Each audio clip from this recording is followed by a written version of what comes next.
Dear Abby, we've never met before, so this may seem a bit odd, but I feel this is necessary. My name's Jay, for starters. I work at the checkout line at the grocery store up on 67th Street. You know, the one with the parking lot that's way too big for the store itself? Yeah, that one. I'm 24, fairly tall, and have a rather scraggly appearance. You probably wouldn't recognize me if I came up to talk to you. I don't have a very memorable face. I don't really know why I'm telling you all this, to be honest, but this isn't the point of me writing you. I was working late at night yesterday.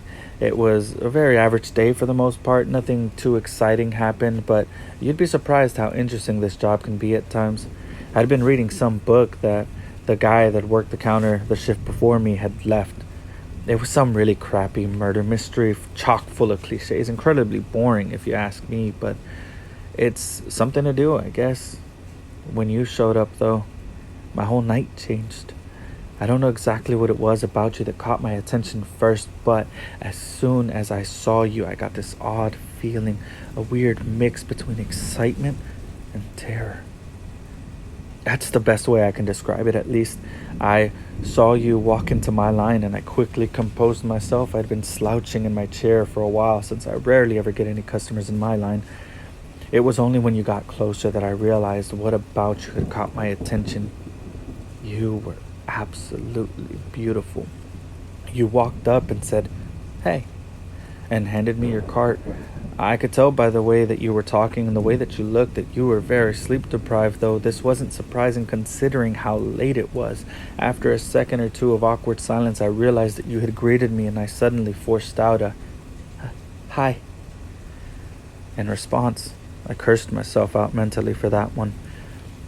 I sat there for a second, trying to focus. "What's your name?" I said. It's only later I realized how odd this must have seemed.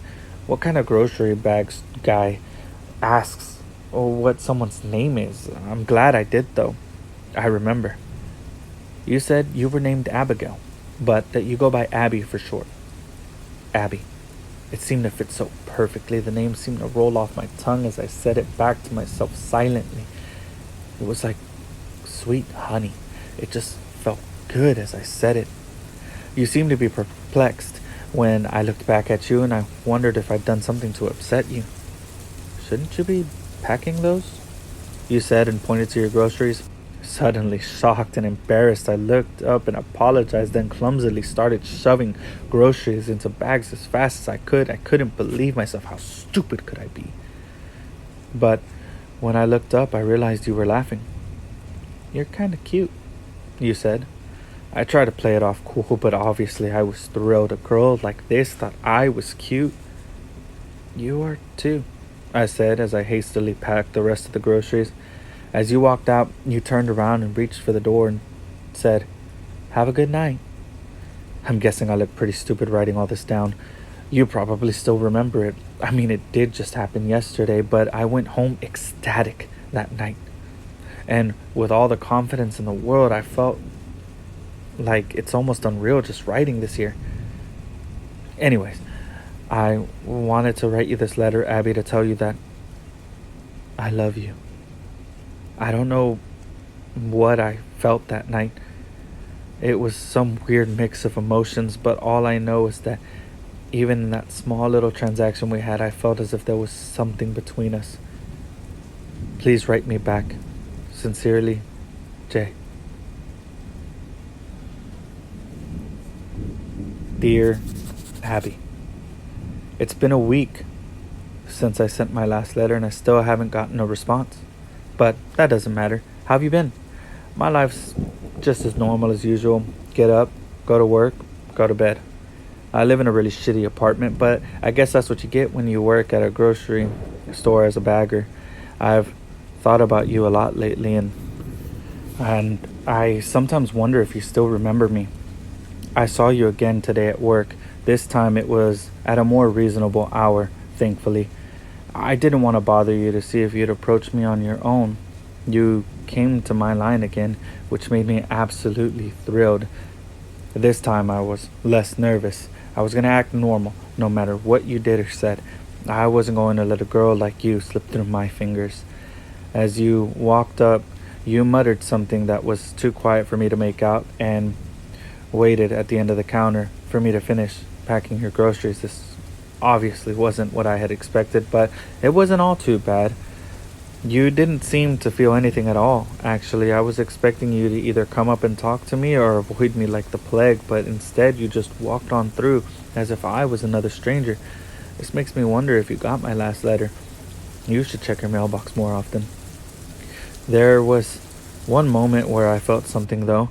I looked over briefly to see what you were doing, and at the same time, you seemed to look up at me to see how far along I was, and right then, our eyes locked. Only for a second or two, but in those 2 seconds, I saw so much more in you than I had seen the last time. I felt as if I'd known you for years, like I knew all your intricate feelings and emotions. Did you feel anything like that with me? Shortly after I'd finished packing your bags, you paid and walked out. Obviously, this was pretty normal process for me, considering I do this about 50 times a day. But I had been determined since the night I wrote you that letter, that the next time I saw you, I was going to get more out of it. I kind of screwed that one up. I wasn't satisfied with it. I had to have more. There's a little room in the very back left corner of the grocery store designated for staff. In there, though, I knew they kept all the security footage from the day. All staff are informed of this and the security cameras' locations when they're hired. Luckily for me, there's one position right next to my counter. I waited until the store closed up and everybody left, and then I went in. After flipping through a few TV screens, I found the one that was connected to the camera by my counter. I rewinded it until about when I remember you coming in. After a few minutes of scanning, I'd found it. There you were. I paused on the best still shot I could find. I knew the camera wouldn't do you justice, but it was the best I could have for now. Having a longer look at you, I realized how truly perfect you are. Every feature of your body, your hair, your face, your legs, your chest was just perfection. I rewinded the tape to when you'd first come up to my line a few times. I couldn't help myself. My eyes were glued to the screen. After a few minutes of consideration, I popped out the tape and shoved it in my pocket and then drove home. I knew I wasn't allowed to. I could very well be fired for taking such actions, but I couldn't help myself. I had to have you with me at all times, even if it means losing my job. Abby, I love you. I love everything about you. I think about you constantly now. Do you feel the same way about me, Abby? I just want us to be together forever. Right back soon. Yours truly, Jay. Dear Abby, it's been 3 days and I still haven't gotten a reply. Why don't you want to talk to me? I'm still unsure if you got my last 2 letters. Please tell me if you have. So I got fired from my job. They found the missing tape. I got a call from the store owner, my boss, at 6 a.m. on Monday and was told to come in immediately. They were having a mandatory all-staff meeting. When I got there, all the staff was gathered around a small office table with the owner at the head of it. Once everyone had arrived, he told us about apparently there had been a minor robbery yesterday. They had about $200 worth of stuff taken from them, and the one tape that would have shown who the culprit was the one I had taken. Just my luck. He told us that no one was going to leave the room until someone confessed. After a few minutes, I finally gave in. I told him everything about how I felt, as if me and you had had some kind of connection. After explaining the whole story, the entire room was staring, wide-eyed, at me. After I finished, I sat there in silence several seconds. Suddenly, the store owner broke the tension. Jay, you're fired. Get out of here now and don't come back, he said. I did as I was told and got out of there as fast as I could. That stupid prick. He's always treated me like shit. He's been on my case since the day I got the job. I swear he's just been waiting for me to do one little thing that could justify firing me. And the one time I slip up, he finds out. Why didn't he understand, though? Doesn't he get that you and I are meant for each other? Any rational man would have understood. Anyone put in my situation would have done that, right? I've been searching for you a lot lately. With no job, I have all the time in the world to spend learning about you. Do you know how much you can find out about someone with just a first name in a town of residence? I found your last name, Marriott. What a beautiful name, Abby Merritt. I can't help but say it aloud whenever I think of you. I also found out you're 24, and you only live a mile away from me. I drove down to your apartment complex today. It looks very nice, much nicer than where I live. I asked to see you multiple times, but I was told that you weren't there every time. I felt more and more discouraged every time, but I was determined to see you again. After a few hours of asking, I decided to stay in the parking lot for a while, waiting for you to come back. And after many hours of waiting, you did. It was late at night, around 10, I believe. I saw your car pull up, and you got out. I felt a sudden rush of warmth at seeing your face again. I knew I had the security tape to look at, but it doesn't compare to seeing you in real life. I made sure to record it for later when I was at home. This time was with a much higher quality camera. I wanted to capture as much detail as possible. I didn't know the next time that I would see you, and the security tape wasn't enough for me anymore. I asked the woman at the front desk multiple times what your room number was, but she refused to tell me. She thought I was some sort of creep. See, Abby, these people don't understand us. They don't understand what we feel for each other. I ended up waiting in the parking lot for a little while longer until someone came out.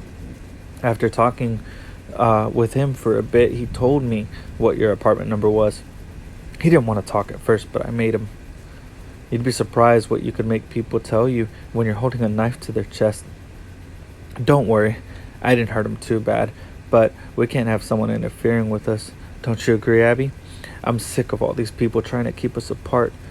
I ended up watching you from the parking lot for a while once I found out your room number and how the rooms in the complex were organized. It wasn't hard to locate. You should be a little more careful about shutting your blinds, you know. I was easily able to watch you from the parking lot. I can't get you out of my head anymore. All I do is watch the video I took of you over and over. Abby, I want to be with you forever. I want to wake up in the morning to see you next to me in bed. I cannot wait until the next time I see you again. Love, Jay. Dear Abby, I have some really exciting news, Abby. I'm moving in with you. Aren't you excited? We could spend hours and hours and hours together. It'll just be perfect. Let me explain. My job paid just enough so I could make rent and pay for food every week. Because of this, I had little to no money in savings. Nowhere near enough to last a very long time. When you take that money flow away, it doesn't take very much time until you have nothing left. I was able to get by for a few days, but just today, I got evicted. This could actually be better than I had originally thought. I wouldn't be surprised if that guy that gave me your room number has been able to contact the police by now. This way, they won't be able to find me. And we get to spend all the time in the world together. It's perfect, isn't it? I made sure to bring all my tapes and photos I've taken with me, though, and my cameras, of course. You should really tell whoever's managing your apartment complex to get better staff. I was able to get by security easily. I went up to your room and knocked on the door, but I got no answer, so I decided to get in by other means.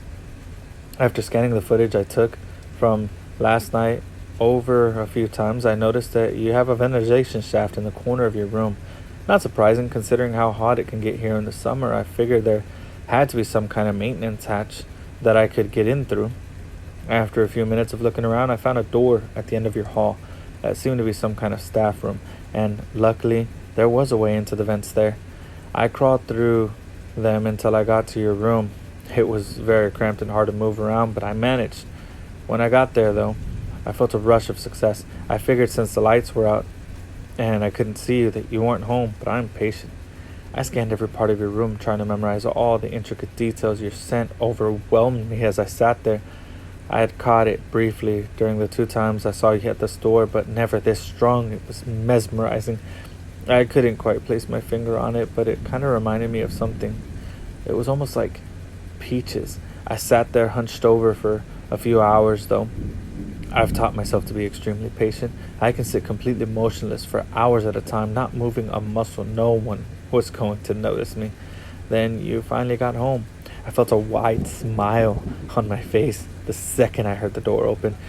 There you were, my love. Of course, you took no notice of my presence. The light in your room seemed to be angled perfectly so you couldn't see anything in the vent after the first few inches. I tried to contain my excitement, but I started breathing very heavily. I tried to cover it up as best I could, but it was hard.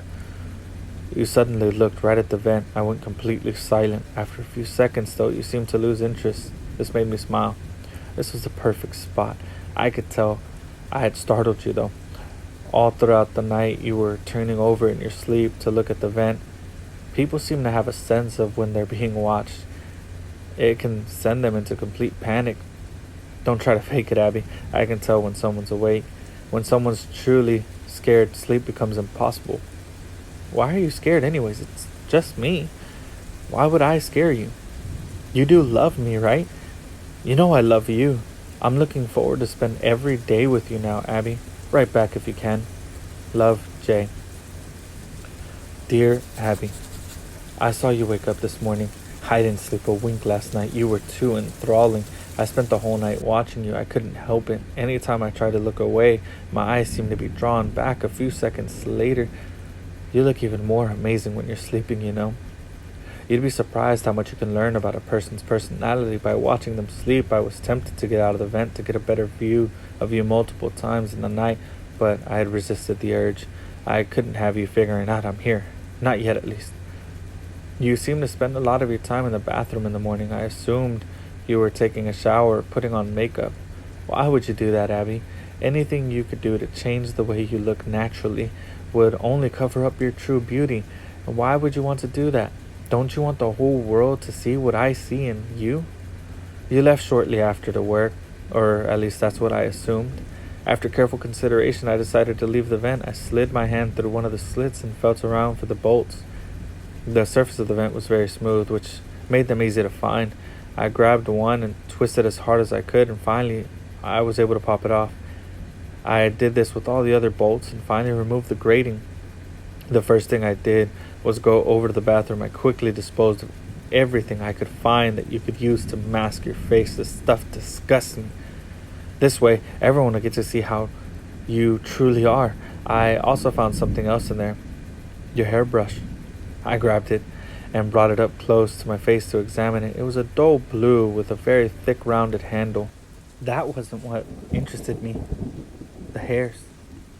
That's what had made me interested. I took a good few minutes to pull every one of them that I could see out and line them up on your counter. I counted them. I'd gotten 59. This pleased me greatly. I quickly scooped them up and put them in my pocket. I spent the rest of the day going through your stuff to learn more about you, your interests and such. I take it you're a big movie fan, Abby. I found your collections in the back of your closet. I have to say, it was quite impressive. I found something else in there that made me mad. A picture of you with another man. It disgusted me just looking at him, holding you like he owned you. I'm the only one that can have you, Abby. No one else. At about 8:30, I considered to start getting back in the vent since that's usually when you get home from work. Then I had another idea. I looked at your bed and the blankets hung low enough to the floor that you couldn't see underneath the bed unless they were lifted up. I first screwed the vent grating back on and then slowly slid under your bed with a smile on my face, and I waited for you to get home. When you finally came in, you looked completely pale, and I noticed someone else came in behind you. They were talking to you about hearing noises coming from your room throughout the day. I mentally yelled at myself. I would need to be more careful from now on.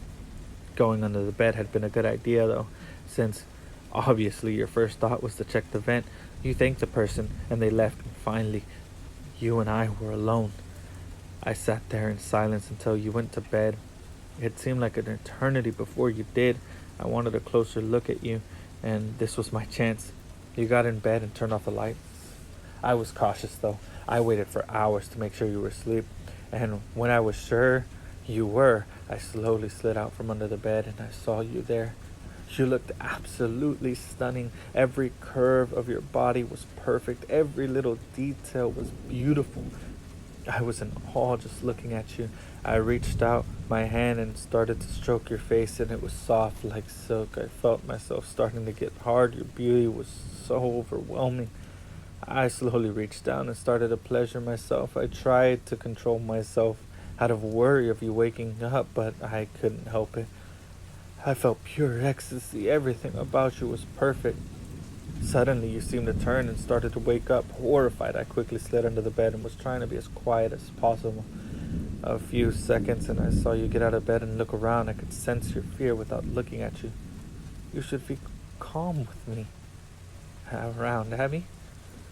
I'll protect you, Abby. No one will ever touch you but me.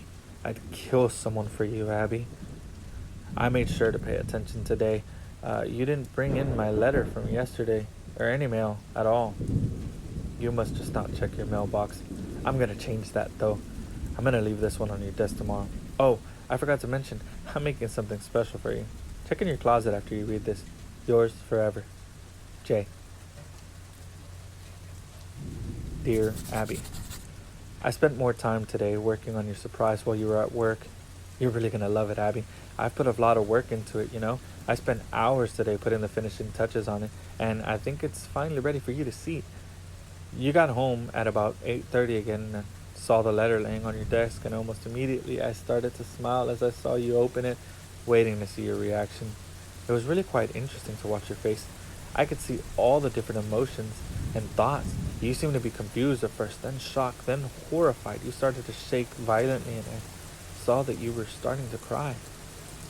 Don't you like me, Abby? Why were you crying? Don't you love me? Don't you love me, Abby? Everything after that was a blur. You looked over to the closet while still sobbing. You seemed to be contemplating whether to open it or not. Instead, you ran past it and out the door. When you came back, you had all my letters in your hands and started going through them, and at some point you seemed to break down and curl up on the floor.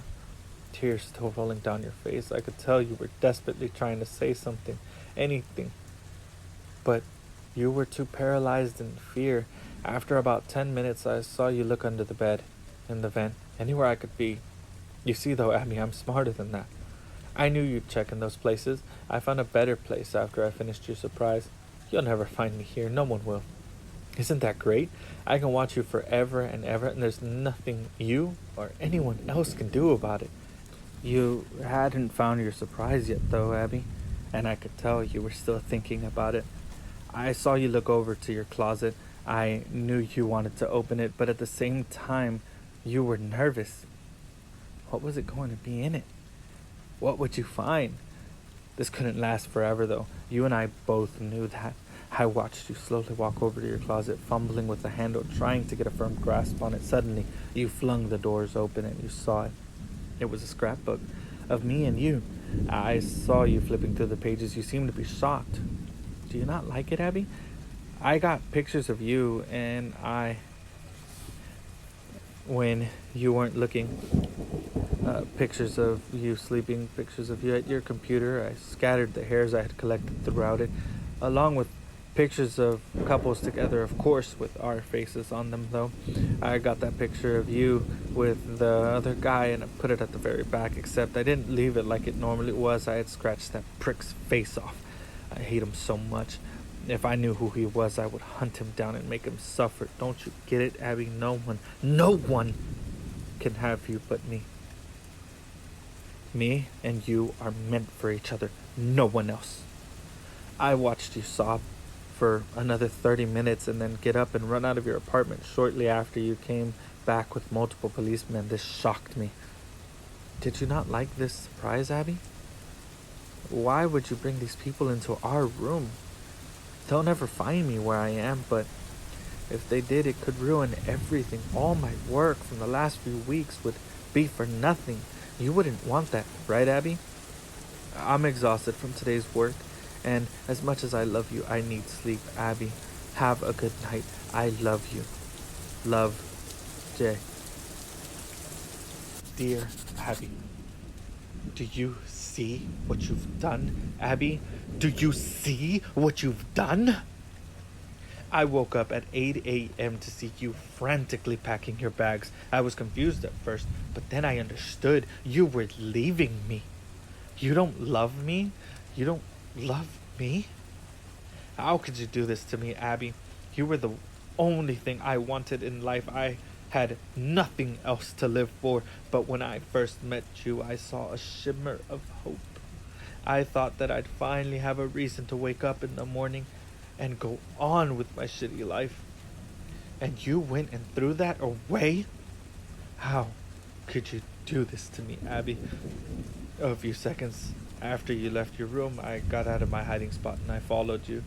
I saw you throw your bags in the back, and then you got in your car and started it. I wasn't gonna let you get away though, Abby. I would never let that happen. I ran as fast as I could to your car and smashed out the window and dragged you out. Did you really think you could get away from me, Abby? I had to hit you over the head to knock you out. You were making too much noise. Someone else, someone that doesn't understand, could have seen and ruined everything. Well, I had planned for you if you had reacted this way. I drove out to the storage unit at the edge of town. I had reserved a slot the day that I decided to move in with you. I drove up and unlocked it, and I grabbed you and carried you inside with me. It had only been a few minutes, so you were still unconscious. I made sure to check through your pockets to make sure you didn't have a phone with you. I set you down at the very back of the small room, and then I got in and I lowered the door. I called the owner of the storage unit and I told him that I'd visited my lot the other day and had forgotten to lock it. And I asked him if he would mind locking it for me. Of course, he said yes, and I hung up. Then I threw my phone on the ground and stomped on it to make sure that it'd never work again. Shortly after, I heard the owner come up and lock the door. About an hour later, I saw you start to get up. I first heard a very faint grunt.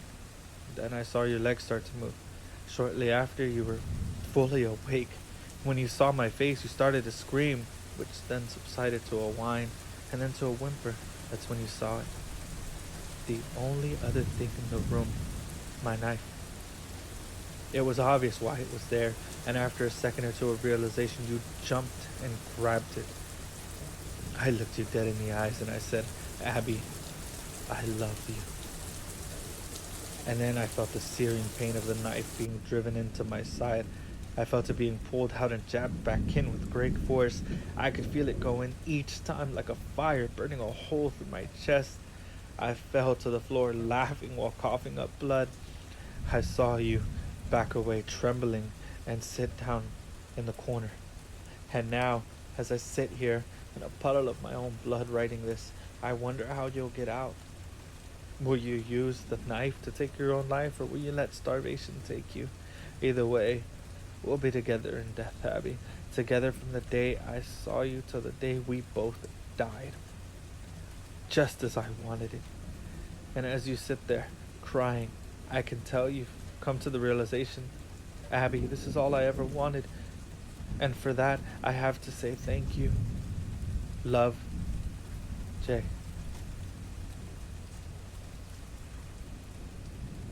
Credit to Kyle KMAN Mangion Smith. Sorry if I mispronounced that.